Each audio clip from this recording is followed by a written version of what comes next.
Howdy, folks. This is the Arkham Hillbilly.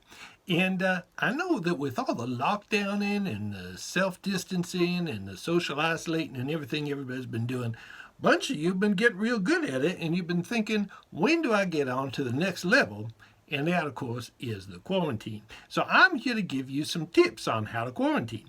Now, you might be thinking to yourself, hold on, Mr. Arkham Hillbilly, what makes you such an expert on the quarantine? You working for the CDC now or something? Well, let me tell you, around these parts, saying somebody got himself or herself a job with the government is a good way to get yourself a pop in the kisser. But I'm going to let this one slide on account of you're good folks, and I was just imagining that that's what you were thinking anyway. You might have been thinking to yourself, hey, Mr. Arkham Hillbilly, that sure is a nice shirt you're wearing there. And you know what? I do like this one. It's a rock mount shirt. And, well, you know what? I'm kind of getting off my main idea here. The thing is, the reason I know about quarantines is because we get an awful lot of them here at Arkham. I mean, we had the Mad Cow quarantine, we had the Reanimator quarantine, we had the Meteor quarantine. Let's see now, there was the Mad Chicken quarantine, then we had the second Meteor quarantine. Anyway, we get all your major quarantines, and then a few that only really seem to bother Arkham. So yeah, we kind of know the drill. Now, what we're talking about here is a special kind of quarantine. It's a self-quarantine. That's where it's only you.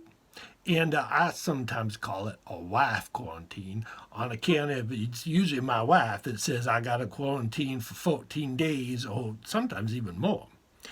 And you know, sometimes I think she just makes these up when she's irked at me for some reason. Like, you know, one night a little bit ago, we was watching TV and she was watching the news, and I switched the channel over to an episode of Alias Smith and Jones, because, you know, it's a good episode.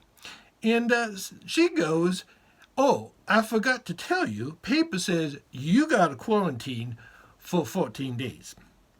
Now, you know, she does this to me so much, sometimes she don't even use the whole word. She just calls it the Q, like, you got to go Q now.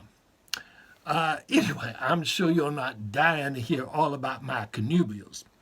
So let me give you some of them Q-tips I was promising you before. So tip number one, make sure that the door of the room that you're quarantining in locks from the inside.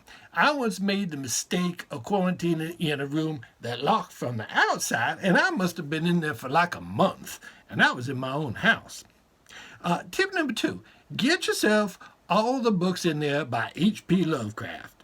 Yeah, so like, let's see, I got here, I got me some of the Arkham editions here. I got some of them nice, pretty illustrated ones by P.S. Publishing with all the pictures by Pete Von Charlie. I like them. I got here the Variorum editions from Hippocampus Press. Now, these show you every time that H.P. Lovecraft changed a comma to a semicolon. S.T. Joshi done them. And I even got here the big old fancy one from Centipede Press. I can hardly hold that one up. So you might be thinking, why H.P. Lovecraft? Why not, I don't know, Manly Wade Wellman or Ramsey Campbell or somebody like that? Well, I like them too. But the thing with H.P. is, if any of them old ones are going to come back anytime soon from Yuggoth or Rilke or wherever the hell they are, I want to be prepared. I want to know who's who. Last thing I want to do is be talking to old Yogg Sothoth and go, hey, who's that ugly fella over there with the three heads? And he goes, that's my son. I made a mistake like that one time at the Miskatonic University homecoming parade, and I had to spend the next 6 months in a salt circle. So rule number 3 here is you may not be able to rely on your streaming entertainment. So get yourself some good DVDs you can watch over and over again, and that'll see you through. For example, I got here in my room, I got the Sam Elliott Western Collection. This has got The Desperate Trail, Rough Riders, and You Know My Name. I ain't heard of none of them movies. I also got here, I got Bone Tomahawk. Now, I highly recommend Bone Tomahawk. It's a great movie. It's about 3/4 funny and 1/4 gory. Kind of like a good tailgate party. And last time I checked, it had like a 7.1 on the IMBD, and it'd probably be higher, except a lot of folks faint before it's over.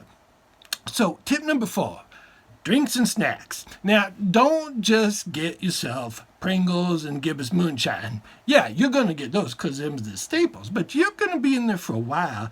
You're going to need like at least a couple different flavors of licorice and some dried meats. Unless, of course, you're a vegan. If you're a vegan, I don't know, get some of them packing peanuts or whatever the hell it is that you folks eat. Okay? So the next tip, wait, hold on, my wife's calling me. What now? There's another man chicken quarantine? Okay, so sorry, folks. Looks like I got to start up bone tomahawk now. Y'all stay safe.